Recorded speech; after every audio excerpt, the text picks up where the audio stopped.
মায়াবী মায়াবী শক্তিৰ বলেৰে ভিন্ন ৰূপে স্থিতি লোৱা দক্ষ কুমাৰী মোৰ নাম মানসী জলুকৰ নেচাও মই ৰামৰ নিবিচাৰো আৰু মই ৰাজকীয় আজি খন্তে মচিম মই মোৰ ছায়া অযোধ্যাই নেদেখে। নমস্কাৰ, মই পংকজ দত্ত।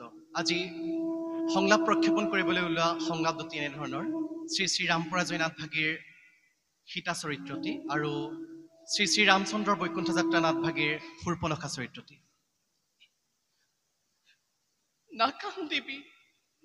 নাকান্দিবি পোনা দুটি মোৰ, আজি সন্তি ৰঘু বংশধৰ, তহঁতৰ স্থান পিতৃৰ কাষত।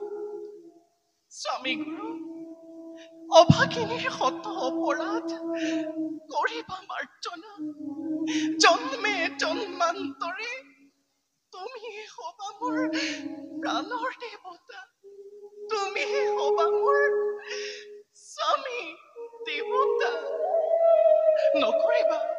নকৰিবা চিন্তা ৰঘুমণি, আজিৰ পৰা জগতৰ কাকোৱে আৰু মই নকৰো আমনি।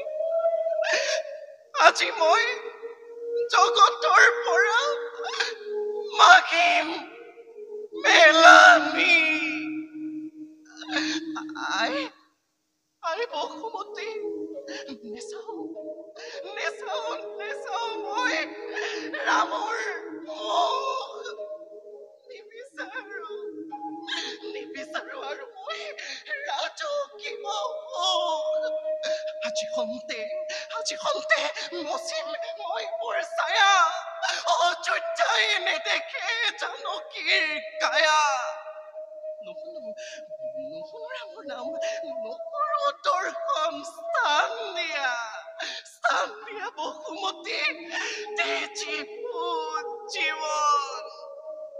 আই বসুমতী, আজি খন্তে কোনো পুৰুষক যদি মই হৃদয়ত স্থান দিয়া নাই, তেন্তে আই তোমাৰ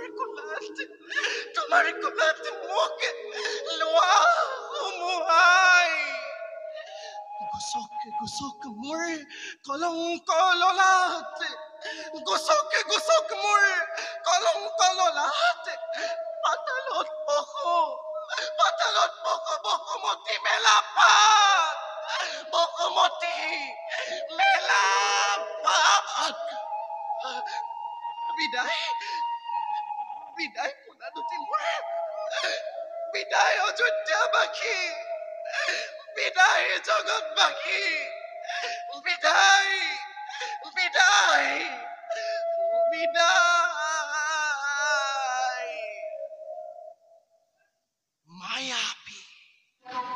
মায়াবী শক্তিৰ বলেৰে ভিন্ন ৰূপে স্থিতি লোৱা দক্ষ কুমাৰী মোৰ নাম মানসী জলুকৰ সকলো সৌন্দৰ্যৰ সন্মিলিত ৰূপেৰে মই আছিলো ত্ৰিভুৱন বিজয়ী দশাননৰ ভগ্নী।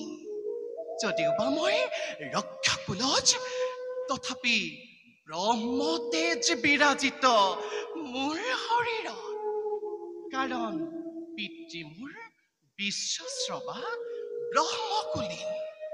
হস্ত নখৰাকাৰে লুপ্ত কৰি মোৰ জন্মগত নাম কোনোৱে কলে মই বোলে চন্দ্ৰনখা, আৰু কোনোৱে কলে মই বোলে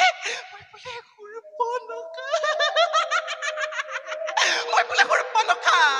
আজি মই মানসী নহওঁ, আজি মই শূৰ্পণখা। আজি মই শূৰ্পণখা নামেৰে পৰিচিত, ত্ৰৈলোক্যৰ মাজে মই শূৰ্পণখা।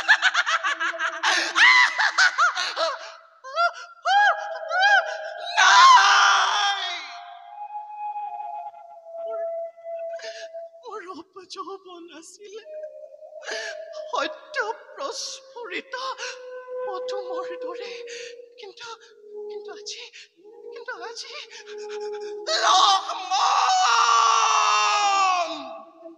তোৰ বাবে শেষ হৈ গ'ল মোৰ জীৱন যৌৱন। প্ৰথম স্বামীৰ মৃত্যুৰ পাছত দাদাৰ অনুমতি লৈ সন্ধান কৰিছিলো মই দ্বিতীয়জনৰ। তেনেতে দেখা পাই ৰামচন্দ্ৰৰ মদন মোহন ৰূপ কামাতুৰা প্ৰাণ শীতল কৰিবলৈ মই ৰামক বিচাৰিছিলো কাষত আৰু কৰিছিলো মই প্ৰেমৰ প্ৰস্তাৱ। কিন্তু প্ৰত্যাখ্যান কৰি মোৰ প্ৰেমৰ প্ৰস্তাৱ গঞ্জনাৰে উপচাই পেলালে মোক ৰাম লক্ষ্মণৰ সতে সেই পাশানি সীতাই এজনী অবলা অসহায় অৱস্থাত বনৰ মাজত কৰোতে উৎপীড়ন ক্ষন্তে কলে বাৰু তোৰ হৃদয়ত কম্পন নাহিলে সীতা নাক কাণ ছেদন কৰি কাপুৰুষ লক্ষ্মণে জাগ্ৰত কৰিলে মোৰ ৰাক্ষসী শোণিত। আজি মই অপমানিতাই মানৱৰ হাতে অপমানৰ ভীষণ প্ৰতিশোধ লবই ৰাক্ষসী ৰূপণ খাই ৰঘুকুল ধ্বংস আজি মোৰ জীৱনৰ একমাত্ৰ ব্ৰত। যাওঁ মই নিকুম্ভৰ সহায়ত কৰ্তব্যৰ মায়া জালে ৰাক্ষসৰ তপগ্নিত